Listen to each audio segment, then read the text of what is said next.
प्रेक्षक नमस्कार. साप्ताहिक उद्याचा शिलेदारमध्ये आपले सहर्ष स्वागत. आज आपण नवीन विषयावरती बोलणार आहोत. नवीन विषय म्हणजे नवीन नाही आहे, तो तसा जुनाच आहे.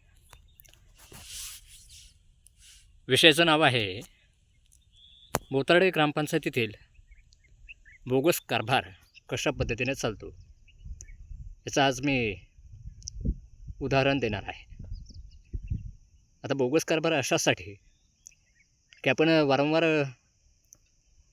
आणि सातत्यानं एक अर्ज देऊन जर त्या अर्जाचं जर चांगल्या पद्धतीने जर उत्तर जर भेटत नसेल तर याला बोगस कारभारच म्हणावं लागेल.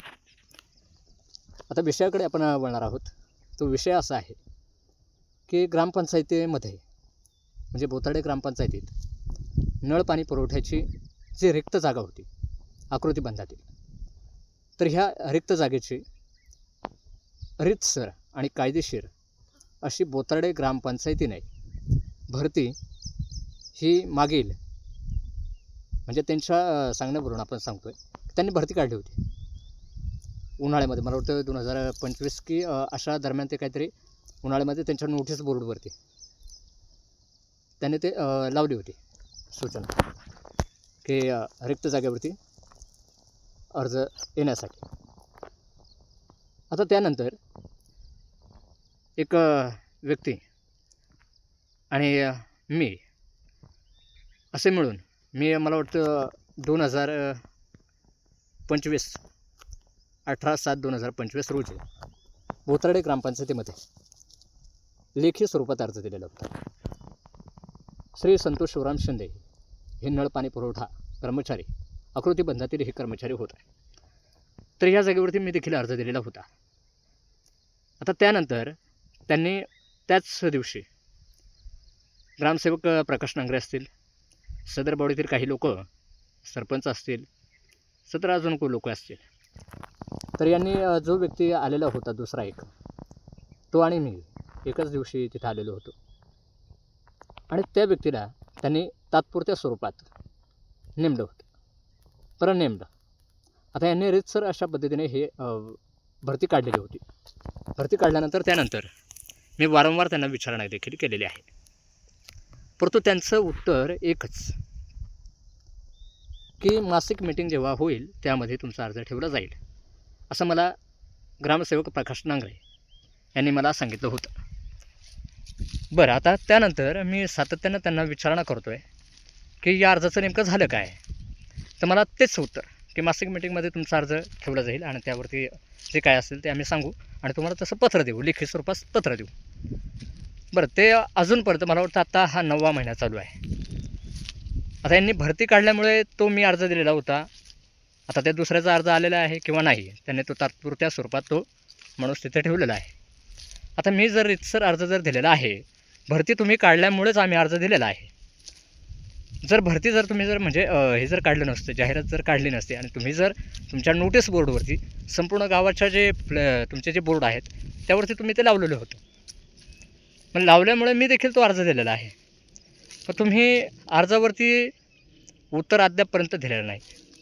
तुमच्या मासिक मीटिंग आत्तापर्यंत मला वाटतं 8 ते 9 वेळा मीटिंग झालेल्या आहेत आणि अजून देखील तुम्ही त्या अर्जाचं उत्तर तर दिलेलंच नाही. परंतु आज मला वाटतं तारीख 22-23 तारीख आहे. 23 तारखेपर्यंत म्हणजे आज 23 एप्रिल आहे आणि 23 एप्रिलला मी आता दुपारी ग्रामसेवक प्रकाश नांगरे यांना मी संपर्क केला असता त्यांनी मला एक आश्चर्यकारक असं उत्तर दिलं आहे.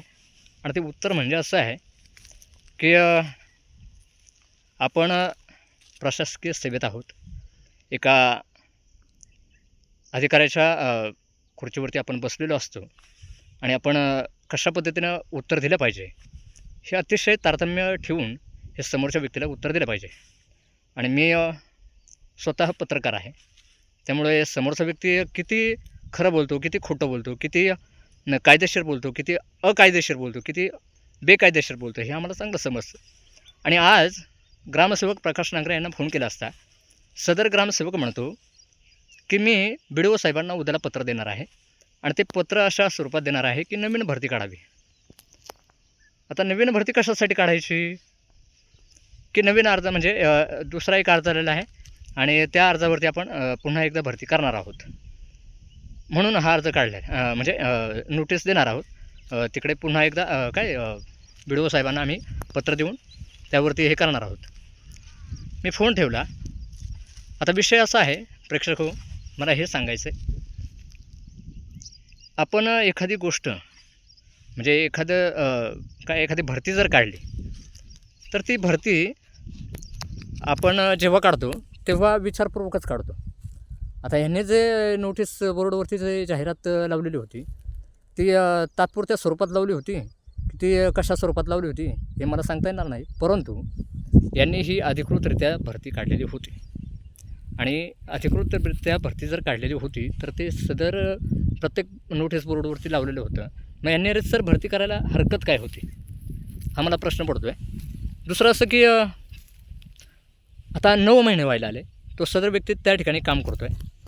कमीत कमी भाऊसाहेब जे ग्रामसेवक आहेत प्रकाश नांगरे यांचं काम आहे की आपण लेखी स्वरूपात उत्तर देणार होतो. ते लेखी स्वरूपात तर उत्तर नाहीच, परंतु हे काहीतरी बालिशसारखं काहीतरी उत्तर देत आहेत ह्याचं मला विशेष वाटतं.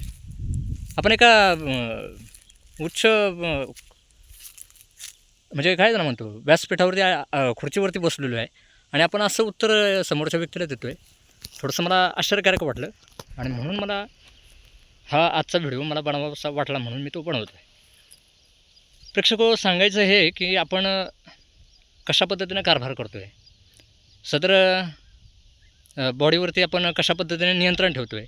हा ग्रामपंचायतीचा जो सचिव आहे प्रकाश नांगरे ह्याचं काम आहे की आपण कशा पद्धतीने कारभार करतो आहे हे जर आपल्याला जर समजत नसेल तर ह्यासारखं दुर्दैव नाही ना. थोडंफार वाटलं पाहिजे की आपण कशा पद्धतीनं समोरच्याला उत्तर देतो आहे. म्हणजे ती बोगस भरती काढली होती का असा देखील प्रश्न पडतो आहे. बोगसच भरती म्हणावी लागेल ना. मी जर अर्ज जर देतो आहे, आपण अधिकृतरित्या अर्ज दिलेला आहे, त्या अर्जाचं असं उत्तर आहे का उद्याला BDO यांना म्हणजे पत्र देणार आहे आणि नवीन भरती काढणार आहोत अशा पद्धतीनं बोगस असं उत्तर एका अधिकाऱ्याने देऊ नये असं मला वाटतं. सदर बॉडीतील सरपंच